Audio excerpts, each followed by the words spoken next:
Hello, welcome to my new video and আজকে আমার শেষ দুটো আইপিএল টিম নিয়ে আলোচনা করার কথা। বাকি আটখানা টিম হয়ে গেছে। আজকে রয়েছে পাঞ্জাব কিংস আর কেকেআর। সো দেখা যাক দুটো টিমের কীরকম অকশানে কাজ করেছে, কীরকম ব্যাটিং স্ট্রেন্থ, বলিং স্ট্রেন্থ সব নিয়ে আলোচনা করব। সো শুরু করা যাক। ফার্স্ট অফ অল আমরা কথা বলে নেব পাঞ্জাব কিংসকে নিয়ে। পাঞ্জাব কিংস এবছর ভালো অকশানে কাজ করেছে। তারা প্রত্যেক বছরই ভালো কাজই করে অকশানে, but at the end of the day ওরা মিড টেবিল টিম হয়ে থেকে যায়, যেটাকে বলে যে না টপ ফোরে ওঠে, না একদম খুব খারাপ খেলে বটমে থাকে, বাট সেই 6 নম্বরে থেকে যায়। আগের বছর মনে হয় 7 বা 8 এরকম ছিল। প্রত্যেক হয় ভালো খেলে একটা আশা দেয়, দিয়ে ওরা মাঝখানেই থেকে যায়। এই জিনিসটা ওদের জন্য প্রচুরবার হয়ে আছে, আগে থেকে হয়ে আসছে। অ্যান্ড যদি আমরা অকশনের কথা বলে নিতে যাই, হার্ষাল প্যাটেলকে এরা নিয়েছিল 12 কোটি, মানে 11.75 সিআরে। ক্রিস ওকসকে নিয়েছে 4.2 সিআরে।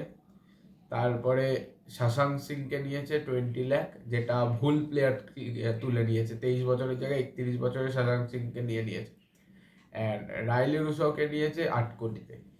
এরা দেখে যেটা মনে হচ্ছে যে মেনলি বোলিংটাকে স্ট্রং করতেই গেছিল, বাট মেনলি কি হয়ে যাচ্ছে, যেখানে হর্ষাল প্যাটেল অতটা দাম দিয়ে কি নেওয়া উচিত? হ্যাঁ, পার্পেল কাপ উইনার অ্যান্ড মোহালিতে খেলা হলে খুব ভালো, বাট ওরা বলছে মোহালিতে খেলা হবে না, ইন্দোরে হবে বা গুয়াহাটি এইরকম জায়গায় কথা শুনছিলাম। সো দেখা যাক, পিচের ওপর নির্ভর করবে অনেকটা। অ্যান্ড ব্যাটিংয়ে তো রয়েছেই, রাইলি রুসো চলে এসছে, সিকান্দার রাজা, শিখর ধাওয়ান, সিমরন সিং আগের বছর খুব ভালো খেলেছিল, জিতেশ শর্মা রয়েছে, সবে কিছুদিন আগেই ডেবিউ হয়েছে, খুব ভালো কিপার। এছাড়া আর বোলিংয়ে আর্শদীপ সিং, স্যাম কারান রয়েছে, কাগিসো রাবাডা, হারপ্রীত ব্রার, রাহুল চাহার, অনেকে রয়েছে। এছাড়া যদি ওভারসিজ ব্যাটিং দেখা যায়, লিয়াম লিভিংস্টন রয়েছে টপ অর্ডারে।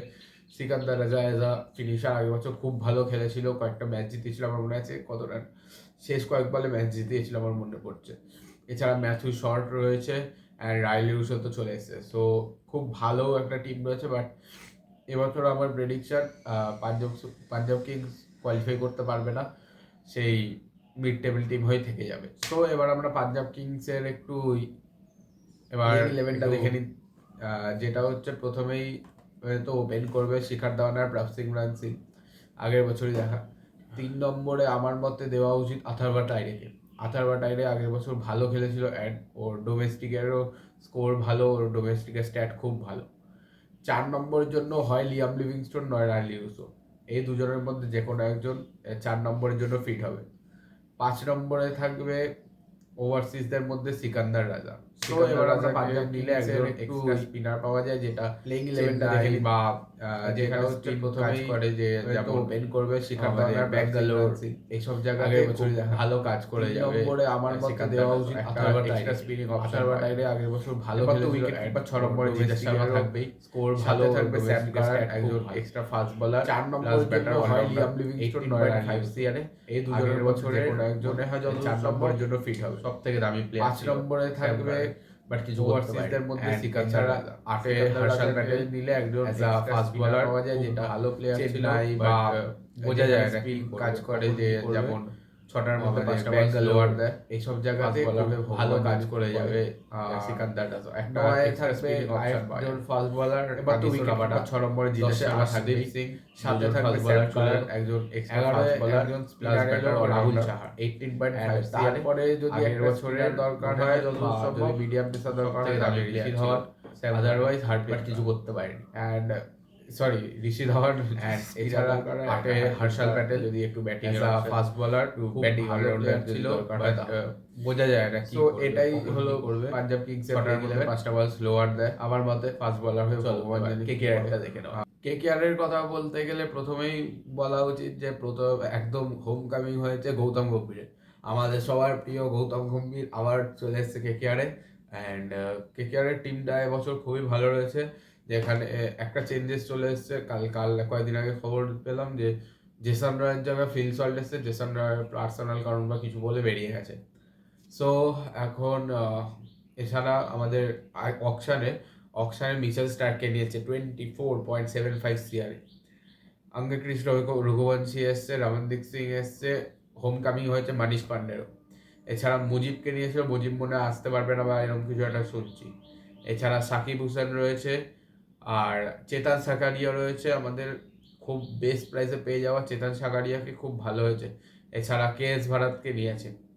আই থিঙ্ক মিচেল স্টার্ককে যদি চলে যায় আর যদি খেলা উচিত, কারণ এত টাকা দিয়েছে, নাহলে গৌতম গম্ভীর হার্ট অ্যাটাক করবে, শিওর বলছি। এছাড়া মিচেল স্টার্কের ওপর তো একটা যাবেই, মিচেল স্টার্ক টিমে থাকবেই। এছাড়া যেমন বলা যায় না যে টপ অর্ডার KKR একদম সেটেল ছিল, মিডিল অর্ডারও সেটেলই ছিল, খালি স্টার্ক আসায় একটা ব্যাটিং স্টেবিলিটি দেখা গেছে, কারণ স্টার্ক T20-তে ভালো ব্যাটিং করতে পারে, যেমন প্যাট কামিন্স চালিয়ে দিতে পারে, সেরকম মিচেল স্টার্কও ভালো। বা একদিকে যদি ব্যাটসম্যান থাকে অ্যাজ আ টেল এন্ডার, যেমন বল আটকে দেওয়া বা স্ট্রাইক রোটেট করা, এইসব জিনিসের জন্য মিচেল স্টার্ক খুব ভালো প্লেয়ার। এছাড়া যদি আমাদের টিমটা দেখতে চাই, প্রথমেই ব্যাটিং অর্ডারেও ভেঙ্কাটেশ আইয়ার রয়েছে। ভেঙ্কাটেশ আইয়ারের আই থিঙ্ক বোলিংটাকে ইউজ করা উচিত এই বছর আই থিঙ্ক ভেঙ্কাটেশ আইয়ারের বোলিংটা ইউজ করা উচিত, কারণ ভেঙ্কাটেশ আইয়ার একটা হার্দিক পান্ডিয়ার কম্পিটিটার তৈরি হয়েছিল, বাট আগের বছর চোটের জন্য এইসবের জন্য ওকে খেলানো হয়নি। বাট এবছর গৌতম গম্ভীর রয়েছে অ্যাজ আ mentor, Shreyas Iyer as captain ফিরছে আবার। সো আই থিঙ্ক এবছর ভেঙ্কটেশ আইয়ারের বলিংটা দেখতে পাবো। এছাড়া আমাদের স্পিনটা তো রয়েছে শ্রেয়াস শর্মা, নারিন আর বরুণ চক্রবর্তী। বাট বরুণ চক্রবর্তীকে আমি ভাবছি এবছর একটু যদি আটকে রেখে বাইরের ম্যাচগুলো, যেখানে যেমন মুম্বাই টুম্বাই এসব ম্যাচে একটু আটকে রেখে যদি চেতন সাগারিয়া বা ভাইভব আরোরা আর আমাদের হর্ষিত রানা এদের দুজনকে একসাথে খেলানো যায়, তাহলে খুব ভালো হয়।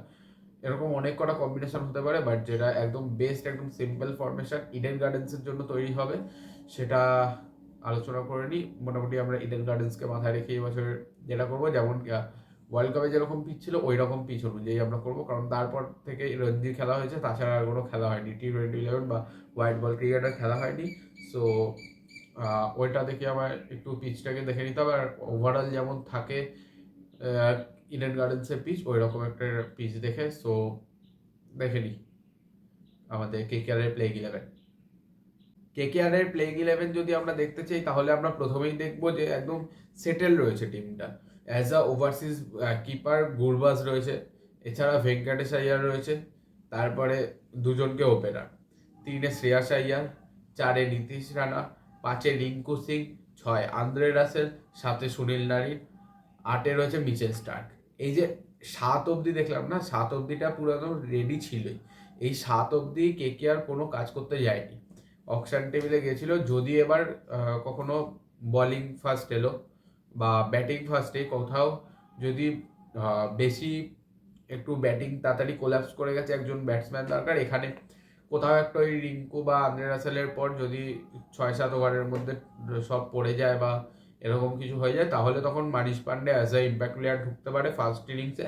আদারওয়াইজ আমার তো মনে হচ্ছে না যে মানিশ পান্ডে খেলতে পারবে, বা নীতিশ রানা যদি খুব বাজে পারফরমেন্স হয়ে যায়, খেলতে না পারে, তাহলে তখন একটা করবে, কারণ নীতিশ রানাকে ড্রপ করার কোনো রকম একটা আমি অপশান দেখছি না, কারণ নীতিশ রানা আমাদের ভাইস ক্যাপ্টেন। এছাড়া 8 নম্বরে থাকবে মিচেল স্টার্ক, 9-এ থাকবে ভাইভব আরোরা, 10-এ সুয়াস শর্মা, আর 11-এ হর্ষিত রানা। এই দুজনের কথা আমি বলবো, এই তিনজনই ইয়াং, অ্যান্ড এদেরকে লিড করার জন্য থাকবে সুনীল নারিন, মিচেল স্টার্ক এরা। এছাড়া আমরা যদি দেখতে চাই বোলিংয়ের দিক থেকে আমাদের ভেঙ্কটেশ আইয়ার রয়েছে, Sunil Narine, Andre Russell, Mitchell Starc, Vaibhav Arora, Suyash Sharma, Harshit Rana. এছাড়া আমরা ইম্প্যাক্ট প্লেয়ারও আমরা নিতে পারবো বরুণ চক্রবর্তী অর চেতন সাকারিয়া। আমি এখানে বরুণ চক্রবর্তীকে খুব ইয়েতে রেখেছি, কারণ একদম নয় যে বরুণ চক্রবর্তী খেলতে পারবে না, কারণ একটু ফাস্ট বলারদের জন্য দরকার। অ্যান্ড ভাইভব আরোরা, হর্ষিত রানা দুজনেরই পেস ছিল, আগের বছর আমরা দেখেছিলাম হর্ষিত রানা মোটামুটি 140-এর কাছাকাছি বল করতো, ভাইভব আরোরারও 135-136-এর কাছাকাছি ছিল। অ্যান্ড যেহেতু মিচেল স্টার্ক টিমে রয়েছে, মিচেল স্টার্কের সাথে খেলতে থাকলে এরা আরও টেকনিকের দিক থেকে যেমন আরও ভালো হতে থাকবে। সো এই জিনিসটা দেখেই একটা Mitchell Starc not as a player just a player, but একজন স্টাফ বা একজন কোচের ভূমিকায় বা অ্যাজ আ মেন্টার বলারদের খুব ভালো কাজ দেবে।